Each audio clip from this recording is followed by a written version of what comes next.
Kwa tafsiri ya Kilatini, neno maandamano Kilatini limetafsiriwa ni kikundi cha watu kinachotembea pamoja kwa utaratibu maalum.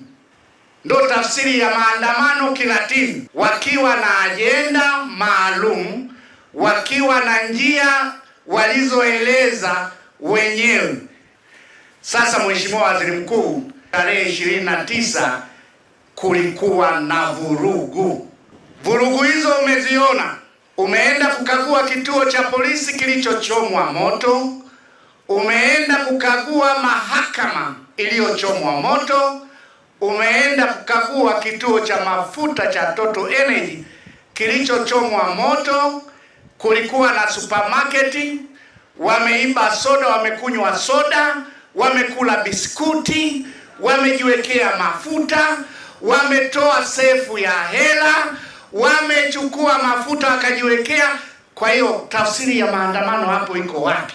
Kwa hiyo vurugu za tarehe 29 kwetu sisi kama mkoa wa Arusha tunazikemea, na mimi kama mkuu wa mkoa ninatoa tena tahadhari kwamba serikali tumejipanga kutimiza jukumu la kwanza, vyombo vya ulinzi na usalama, kuwalinda raia na mali zao. Nataka niwahakikishie hilo wananchi wa mkoa wa Arusha.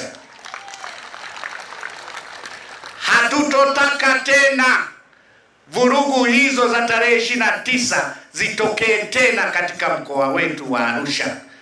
La pili, nataka nikuhakikishie, wakati wa vurugu za tarehe 29 kamati za ulinzi na usalama zilitimiza majukumu yake kuhakikisha sekta ya utalii, hakuna mtalii anajeruhiwa, hakuna mtalii anaibiwa. Tulihakikisha, na ndio maana watalii wanaendelea kuja, ndio maana utalii unaendelea kukua. Nataka niwahakikishie Watanzania, Arusha inajulikana ni sehemu ya kufanyia utalii na mikutano mbalimbali. Nitoe wito kama mkuu wa mkoa, karibuni Arusha mnaotaka kufanya mikutano yoyote ya kimataifa katika mkoa wa Arusha.